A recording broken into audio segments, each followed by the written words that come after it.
Good afternoon. If you can hear me, go ahead and raise your hand, please.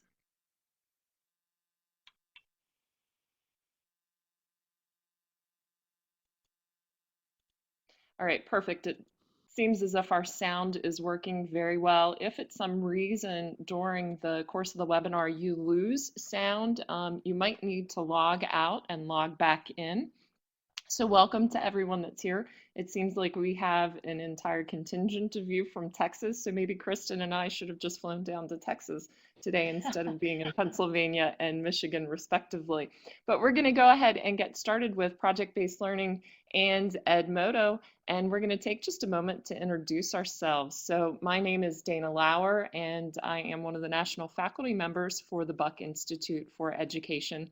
I've also been a classroom teacher for 14 years at the high school level with social studies, and Kristyn's going to talk to you a little bit about herself as well. Hi, I'm Kristyn Kamps and have taught for 25 years, both in elementary, but now for the last 14 years I've been teaching at middle school and currently teach 7th and 8th grade science in Holland, Michigan, and have recently become a national faculty member as well at the Buck Institute. So today, really, our focus is on Edmodo and how that can be utilized in a project-based learning setting. And now, with the time period that we have today, we really don't have the opportunity to walk you step by step through how to use Edmodo, but we're going to highlight a lot of the features of Edmodo, some of the new changes that have occurred, and we're going to talk to you about how that specifically relates to project-based learning and how Kristyn and I have both used it in our classrooms. So we're going to look at the design management assessment portion of PBL, as well as taking a look at how Edmodo can help to create the support system for us as teachers, as well as for our students and our parents. And finally, how we can utilize really Edmodo to promote some professional development learning opportunities. All right, When we thank you, talk Dayna. about, Go oh, ahead. go. I was going to say, when we talk about project-based learning and what the differences are between project-based learning and projects in general, we really like to use the analogy that projects in a classroom tend to be that dessert feature, that add-on at the end. And I know from my own teaching experience, there were plenty of opportunities in the classroom where I simply used projects in my classroom.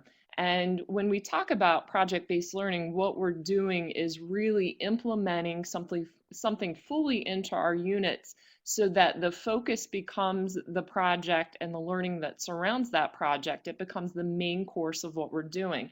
And when we talk about this main course versus the dessert, we really look at 8 essential elements of PBL. And what Kristyn and I are going to do today is we're going to walk you through the 8 essential elements of project-based learning, talk to you a little bit about those 8 essential elements, and Kristyn's going to relate those elements to a specific project that she has just recently completed with her own students in the classroom. So as we start with these 8 elements, we're going to focus first on significant content, because significant content is really at the heart and at the core of what we're doing in our classrooms. We want to focus on what the content and what the standards are that our students need to be learning. And what we want to do is really deeply embed those pieces into our projects, rather than have, again, that dessert, that add-on at the end where maybe we're just scratching the surface with it. So as we think about that significant content and you try to determine what it is that you are going to incorporate into your project, now let's hear a little bit about how this significant content really can be focused on through the use of Edmodo. All right, well, before I begin talking about how I used Edmodo in my classroom, I wanted to just give you an overview of what that project that we completed looked like. Again, I did this with my 7th grade science students at the beginning of the school year. In 7th grade in the US, I noticed we have a couple international people here. There is one standard in the physical science realm that I have to be sure I cover and cover well, and that is the transfer of wave energy. So in the past, I've simply gone through waves, how they interact with matter, and so on. And this time put everything that the students had to learn within the framework of a sound unit, specifically related to music. We had a design challenge that revolved around the question, how can we create the best woodwind, string, and percussion instrument for use at a live performance?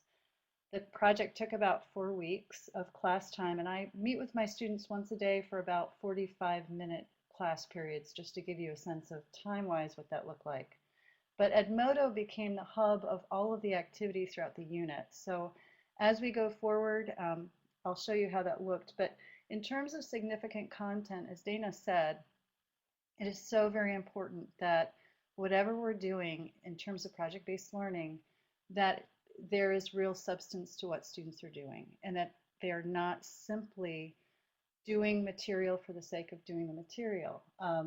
What we wanted to be sure of is I was hitting those standards and I was hitting them well.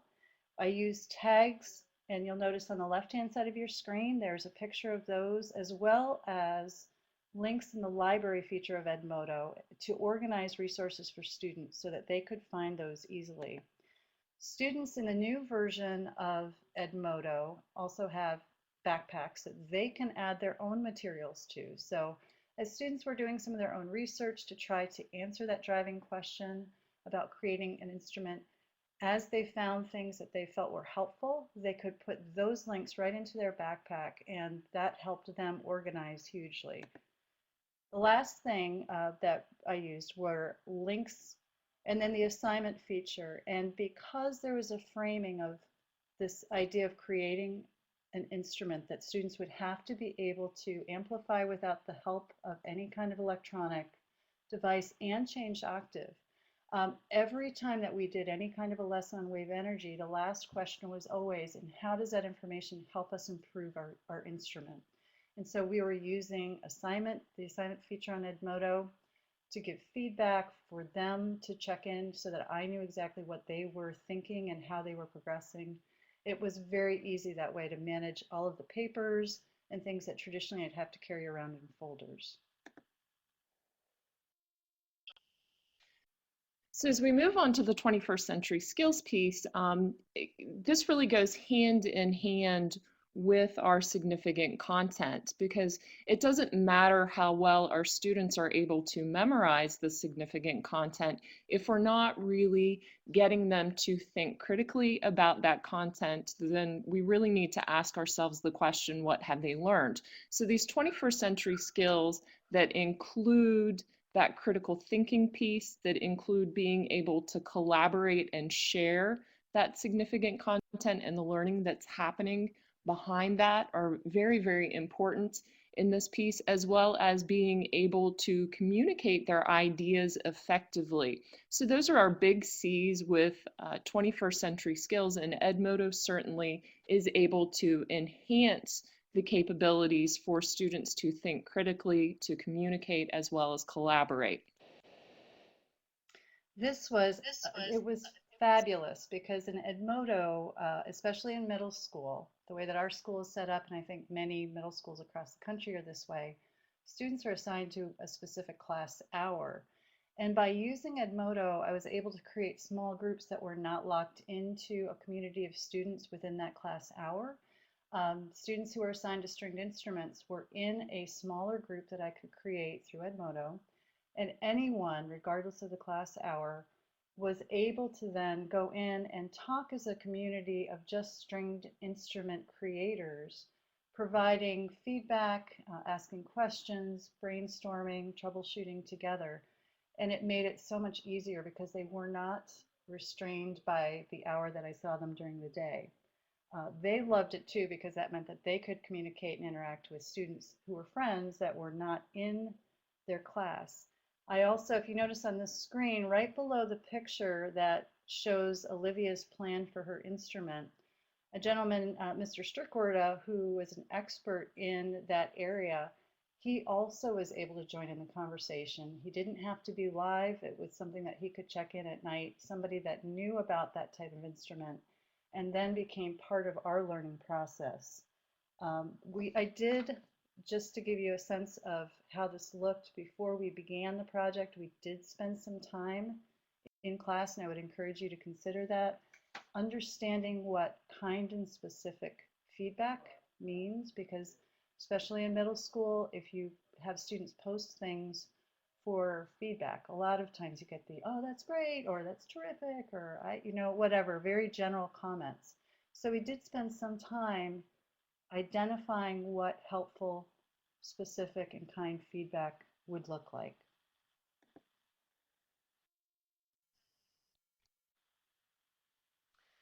So why do our students need to know this information? And that's often the question that we get asked as teachers in the context of anything that we're conducting in our classroom. So really in project-based learning, we want to create this need to know for our students. And in creating this need to know, our students then really are motivated to gain additional knowledge and comprehension and apply the skills that they've learned through this process. So we're going to start them off with an entry event that really launches the project. And as we move forward in this and kind of revisit that, why do we need to know this information, our students become very deeply invested in the project itself. One of the things I did when I began this project surrounding or around the instruments was to show students a video clip from Teacher's Domain, and it is on your screen right now. The design squad goes through and they create this challenge. So we watched another group of students go through the challenge. They provided some examples of what this other group created, and based on that movie, then I posted a place for students to just kind of think through a little bit what came to mind as they watched that video, as they reflected on their own challenge of trying to create these instruments. And you'll notice below one of my students' thoughts in terms of initially what they were thinking. Again, it got them to really think through what was happening before we actually came together as a group and discussed, okay, so what will we need to know? It also allowed, I found, students the time to process and think about their own experience in playing instruments. One of the things I didn't mention yet was that they were not able to just bring in whatever they wanted. They had to use recycled materials. So everything had to be done through a different lens, which did create a much deeper need to know than simply we're going to come in and bring stuff that looks very similar to an instrument and just recreate that.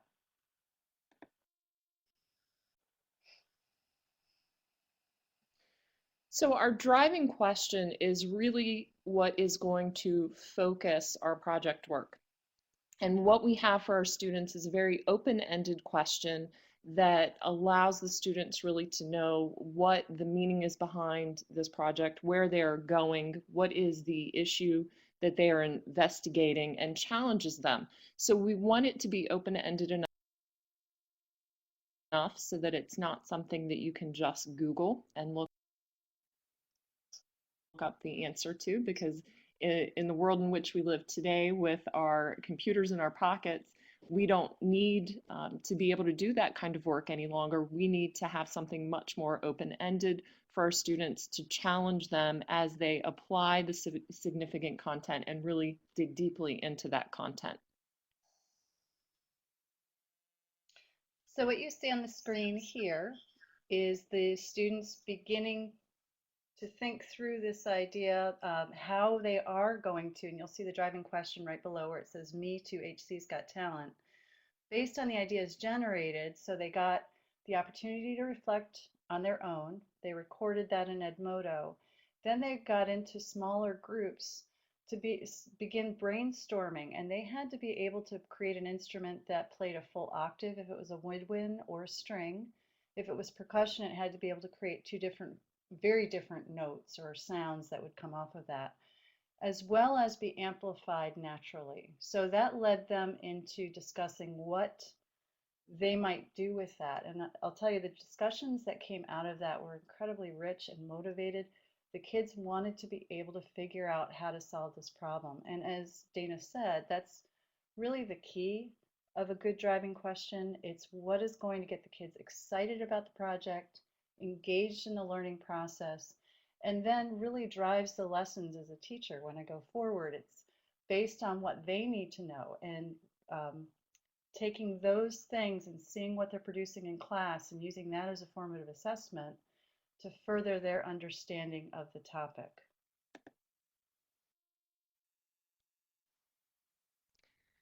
So the in-depth inquiry piece, a project is the dessert project that we often talk about that comes at the end might last 2 days or 3 days in class. And really what we're doing with this in-depth inquiry process and project-based learning is giving this extended time period in which students are asking questions, they're finding resources, but going far beyond simply writing a research paper. They are conducting that research to develop some original answers to the driving question. They're coming up with solutions. They're creating products. And so this in-depth inquiry process, as they're focusing on the significant content, could be for that extended period of time of perhaps several weeks, depending on what your scheduling looks like in your own classroom. So here again, you see, and actually, I want to back up just a minute. When Dayna talked about the need to know and the driving question, the in-depth inquiry, really those components of PBL are so tied together that it almost seems like we're talking about one when we're talking about the other. So as Dayna said, when we're talking about in-depth inquiry, it's how do we continue to get students to look more deeply at that same problem? And in this situation, it was a wonderful way to start seventh grade. Seventh graders are very much into moving and kinesthetic kind of learning opportunities. These kids at the beginning of the project were so sure that within 5 to 10 minutes they could answer that question. What ended up becoming true was that they planned things, they produced what they learned later were prototypes based on their failures, which they had way more failures at the beginning than they had successes. They were then able to ask questions. They realized what they didn't know because what they were trying wasn't working, and then change up how they approach the problem. So you'll see here, Andrea, our group is feeling stuck. We've looked for lots of ideas. What do we do? And that was a direct post that she could send to me.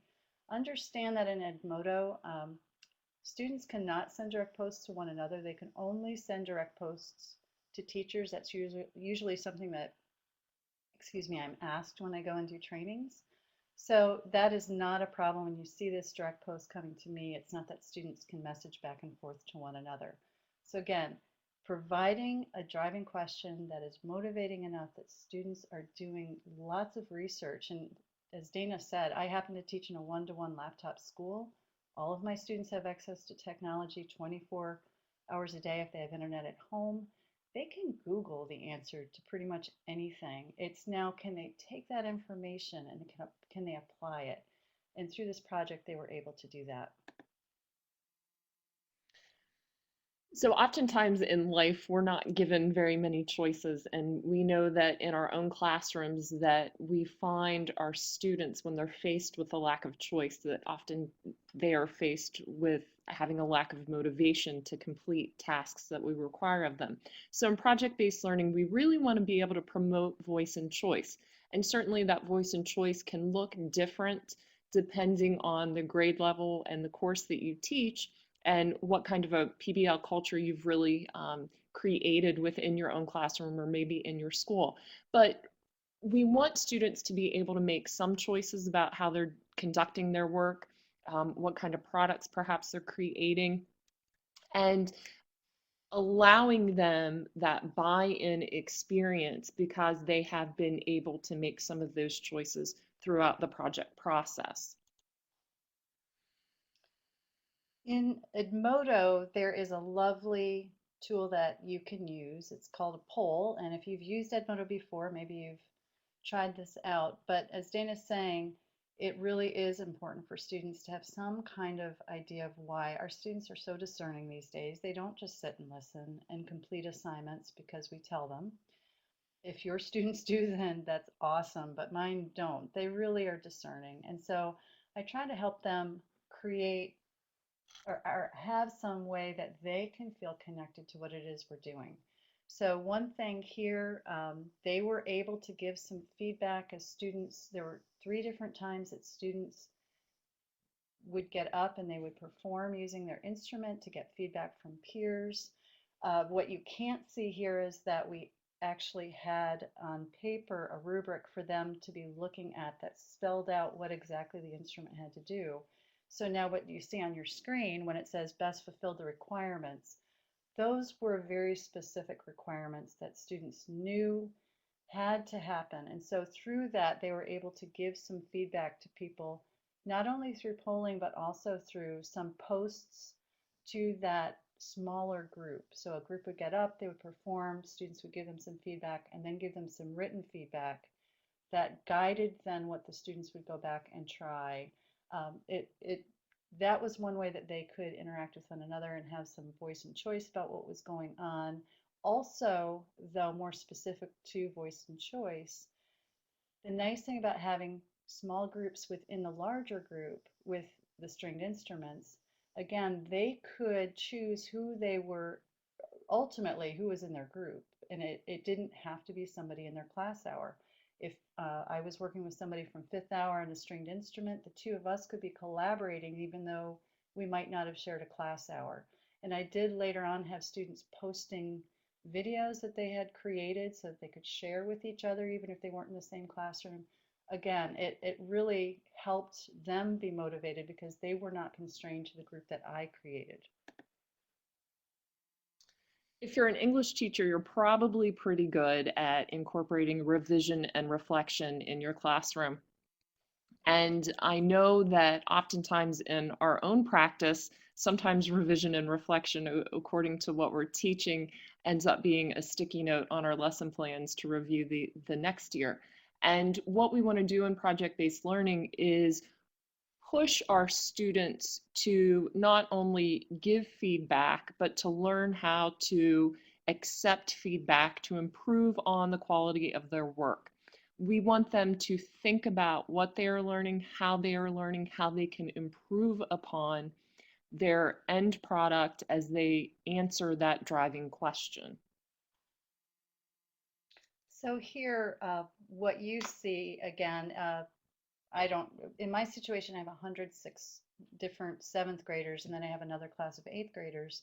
I simply don't have time to give specific feedback to every student at every point in the project process. So by helping students understand what peer critique looked like, by having some mini lessons where we as a class gave peer critique and then practiced that, I was then able to turn over a lot of that process, the revision and then reflection piece, to my students so that not only were they reflecting on their own, they could also give some revision types of feedback to their peers. And Edmodo is a lovely way, again, to do it because you have the opportunity for students in the same class, you have students in different classes, and experts as well who can chime in.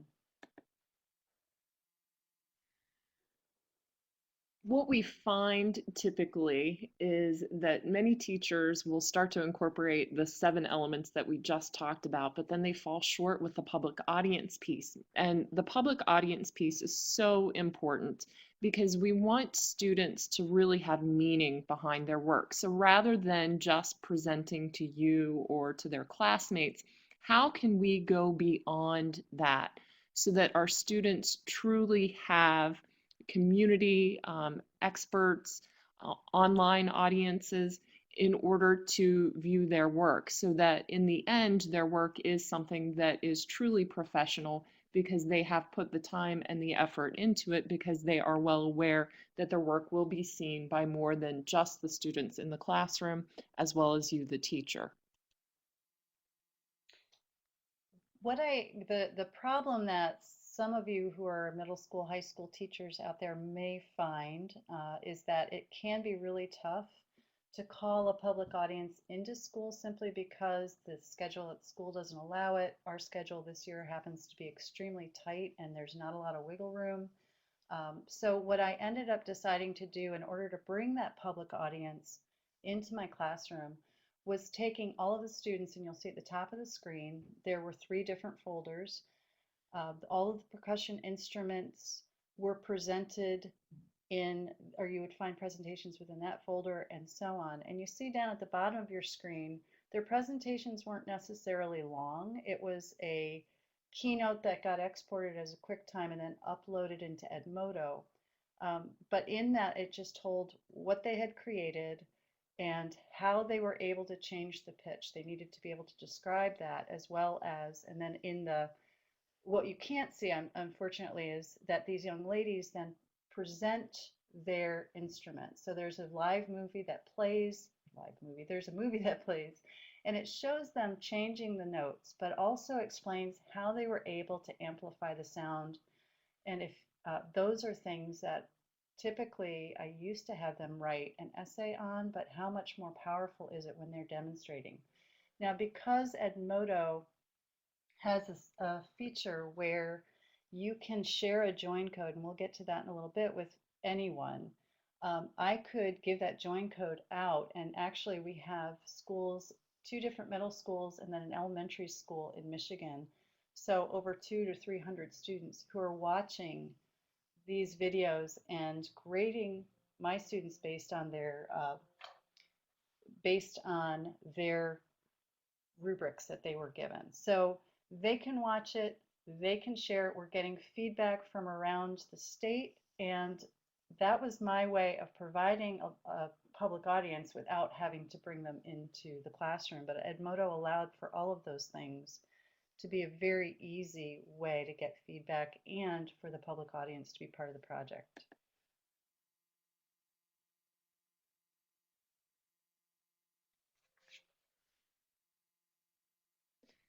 So we move on to taking a look at how Edmodo creates this classroom support for you, the teacher, your students, as well as parents. So Kristyn's going to talk about some of these features that some of which have already been highlighted. Some of them are new to this webinar, and some of them are new to Edmodo, as well as Edmodo has undergone some changes in the last couple of months.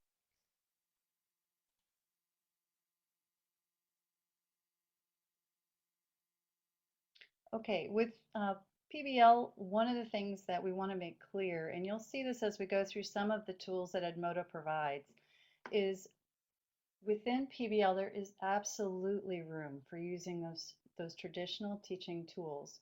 There's still a place where quizzes absolutely fit. My students have to be ready to take standardized tests. They need to get used to the verbiage that they'll see. I want to know as we're going through the process if they're understanding some of those key concepts that they'll be asked later on the standardized test. So let's take a look at some of those things that can be used that help out. Quiz feature is fabulous. It allows students to go in, take the quiz, and you'll see here when I flip to the next slide, it not only tells me how students do, it also gives me a breakdown on the questions so that I know what percentage of students answered a particular question correctly and incorrectly. I can look at the individual student statistics, and it can really inform my teaching. Another feature that is wonderful, and a lot of teachers don't realize this, not only in Edmodo can I post an assignment and students can either answer that assignment online, they can also upload, and as long as they upload either a PDF or a doc, I can go in and using, this is seamlessly done through Edmodo, but it brings you to a site called CrocDoc. You click on the assignment to open it, and suddenly you're in a different application that allows you to annotate right on the assignment. So this assignment that you see here doesn't have anything to do with sound. It's from my literature class from last year. But I can go in and give notes, and the beautiful thing is that the student goes right back there without it having to be confusing for them. They open the document and they can see all of those notes that I have given them in terms of their work, and they then know how to revise. The calendar feature is wonderful. Not only can students see what you as a teacher put in, and you'll notice this happens to be one of Dayna's calendars. but you notice it tells exactly when specific assignments are due. But the new feature and the new version of Edmodo allows students to go in and put in individual tasks on their own calendar. I can also, if I have a small group or even a student who's giving a presentation on a specific day, I can put that in on the calendar, and the only person who will see that student's assignment is that student. So if you're having kids give speeches or presentations, you can put in on the calendar and they will receive a notification that reminds them that that assignment is coming due.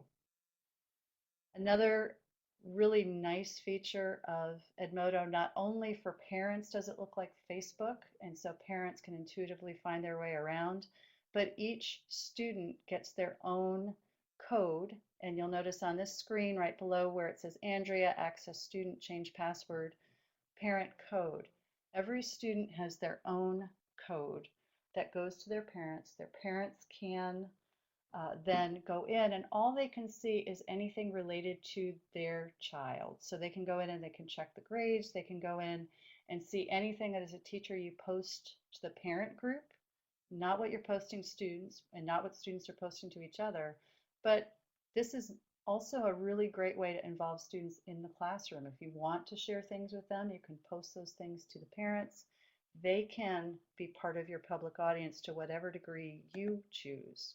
The last thing is, again, new. Edmodo has interfaced now with different applications that you can go in. Some are free, some are for purchase, but especially at this point, they have a really wonderful bank of elementary tools. So for things like remediation in math or helping extend learning in different subject areas, this is a great addition to Edmodo.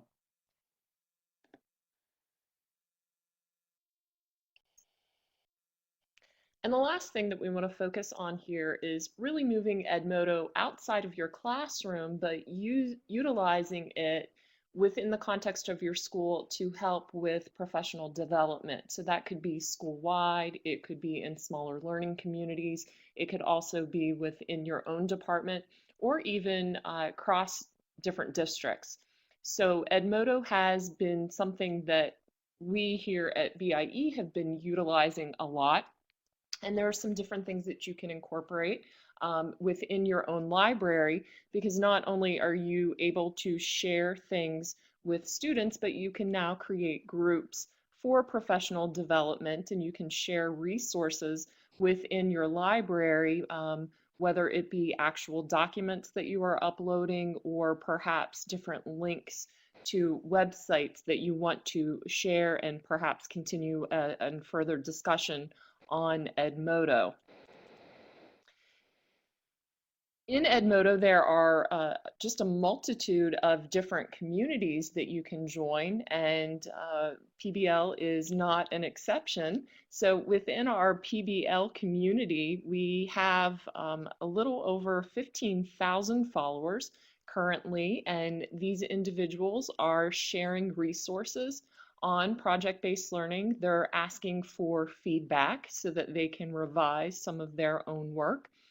There is a collection of information within the community that you have access to that would include some of the videos that we here at BIE have uploaded to showcase some of the projects that have been conducted across the country, as well as there are past webinars that we have uploaded onto Edmodo, and there's actually another Edmodo and PBL webinar that I did last year that showcased a different project that's there as well. We also have included many of our rubrics that we use at BIE, and some of these are for the elementary level and have been scaled down to meet the needs of those students, as well as for the middle and the high school level. And there are rubrics to help you assess some of those 21st century skills. And as well as, you can probably see there on the screen, a project design rubric to help you assess yourself on how well you're incorporating the 8 essential elements of project-based learning. And there are also some of these handouts that you might find useful that will also to help you manage and facilitate the process of implementing project-based learning in your classroom. Again, there are some that are geared more toward the elementary level, if you can see that team agreement or team contract, as well as some for the middle and high school level with those management logs, some presentation day checklists, as well as perhaps some feedback that you might want to incorporate if you're having that public audience come in, say as panelists for a formal presentation that your students might complete. We've also, since July, been offering a free online course that is being conducted through Edmodo, and it's PBLU. And if you are so inclined, we will be having a brand new cohort starting in January, and you can go to pblu.org and you can sign up and you can pick a particular project that we already have aligned to the 8 essential elements, and we've also aligned them to the Common Core standards. And these mostly are focusing on ELA and math, but there are some social studies and science projects that are up there as well. So there are 5 courses that you could take. You don't necessarily have to take them in order, but those 5 courses, they run at 2 weeks at a time, and then there is a capstone course for you to earn PBLU certification if you fully implement the project in your class. And again, the entire thing is run through Edmodo. So currently, I'm facilitating the course on how to assess project work. So we've spent a week taking a look at assessing 21st century skills of critical thinking, and now we're taking a look at assessing some teamwork and how collaboration works. And that might be something that you would want to check out at pblu.org, and we're running the entire courses online through Edmodo. So at this time, if you have any specific questions that Kristyn or I could answer, we have about 10 minutes left, and you can go ahead and type those into the chat feature. And as you're typing in those questions, you can see down at the bottom of the screen there, as has been scrolling through the entire time, you can go to our BIE.org site and you can receive many of these free resources, as well as on the Edmodo community, the PBL community that we have established.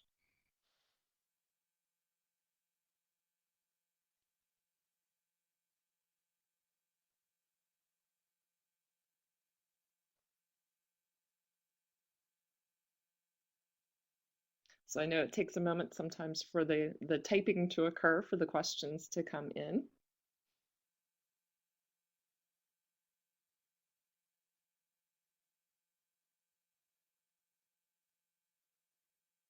Dayna, in the past, Edmodo, I know that there's been concern about how or what might be the future of Edmodo. Is that, in the past, teachers have asked, is that something that is going to eventually go away? What's your kind of intel on that situation? Well, about 2 years ago, Edmodo actually contacted me to do an interview with an outside party, I guess, that was maybe doing some funding for them. And one of the questions that I was asked by this outside party was, what would make me quit using Edmodo? And my response was, if you started charging for it. And so I was assured at that point in time that Edmodo would remain a free application for teachers. Now, certainly, as you mentioned, Kristyn, there are some new add-ons that they have added for purchase. I personally have never purchased any of them for utilization in my own classroom. But as far as all of the literature that I've read and all the information that I heard, Edmodo is strong and is not going to go the wayside of many of the Web 2.0 applications that I've used in the past. And just to add on to that, one of the things that we found in our district is Edmodo is great, especially if you're in a district where there is not already in place some kind of an online classroom management system. It's very easy for the teacher to manage. It's very easy for outside people to get in. And if that join code needs to change, that's also very easy to do. So It's really a nice application, especially if you're not, if you don't feel like you're tech savvy. It's quite easy to use. Looks like, Yeah, Dayna, we have a question about convincing people that PBL is a time effective way to address multiple standards. Is that one that you'd like to answer? You know, what I've always said in my own practice, if I am going to implement a project that takes above and beyond, say, 10% of the time that I would normally take in order to teach something, I'm not going to incorporate it into my classroom because I have all of these standards that need to be addressed and all of the significant content that needs to be incorporated into my class.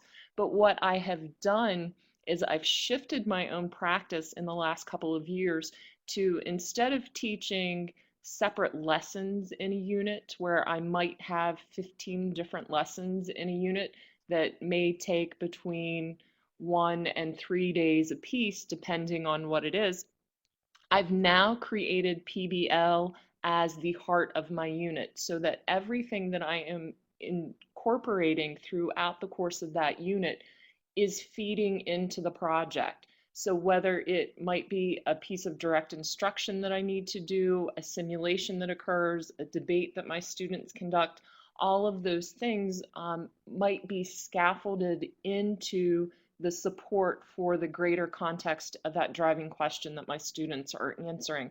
And in doing so, I've found that my time has been used more effectively. The standards are much more clear to my students. And rather than having those separate, very disjointed lessons that don't make a whole lot of sense until they get to the very end with the summative test, now everything really is seamlessly integrated together. Absolutely. And I found that too with the sound unit was one that I had taught for many years, but suddenly because the instrument was what drove the unit and they needed to understand that information in order to be successful with the project, everything that we were doing then, whether it was an old lesson that I taught that I simply tweaked a little bit so that it fit, everything then was in through the lens of how is this going to relate to what it is we're trying to produce. I would love to address that question that came up in terms of students impersonating historical figures. I have kind of a funny story in my middle school. I had students who were part of my group, and all of a sudden I was having people like Don Quixote joining my class. And I thought for sure that it was kids who were just being funny. So I was going to, I actually sent a direct message to that person saying, I am so honored that you've joined my class, but you need to know that, blah, blah, blah. Well, it turns out that the social studies teacher was doing exactly what was suggested here. Students were signing up using the join code as a historical figure. And then they were interacting, and what they had to do was remain true to the historical figure's personality as well as what was going on in that time. So everything that got posted, but the student had accidentally used my join code versus the social studies teacher's join code. So that was where the misunderstanding came in. But he had a fabulous time with that. So that's a great idea and use of Edmodo.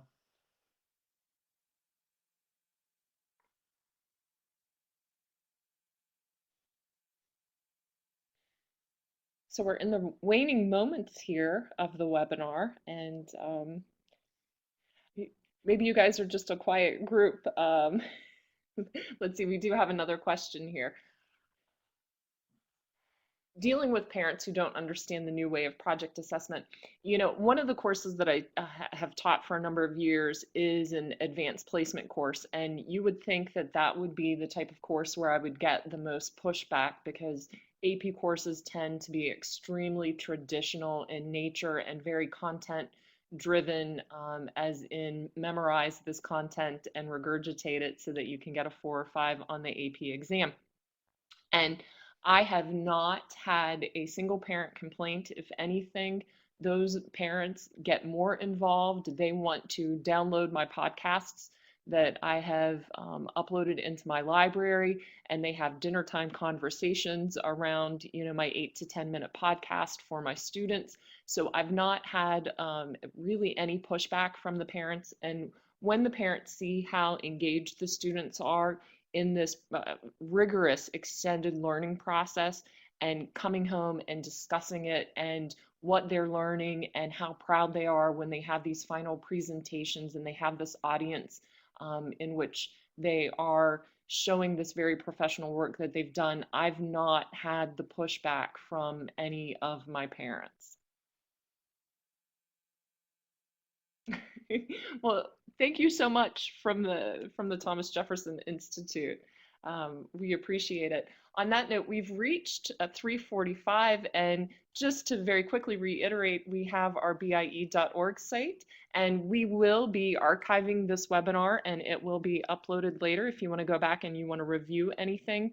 If you are so inclined, I don't know, I was running it solo last year and talked about a lot of the same things, but in terms of a 12th grade law project, you can see that on the archived as well. And you can reach me online on Twitter if you happen to tweet. I am Daylin, and you can reach Kristyn as well at her very long Twitter name. Kay Hagener Kamps. Yes. So we really appreciate you spending the time with us this afternoon, no matter where you are in the United States and abroad.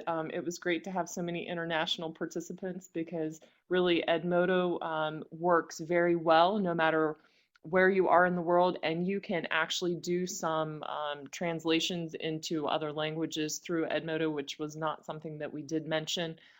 And on the profile page, you can see that, and you can click on the appropriate flag to do that. So thank you so much to my great colleague and friend, Kristyn, for utilizing her project examples here. It was nice to tag team and not be alone on this one. Thank you. Thank you, everybody. Have a wonderful afternoon.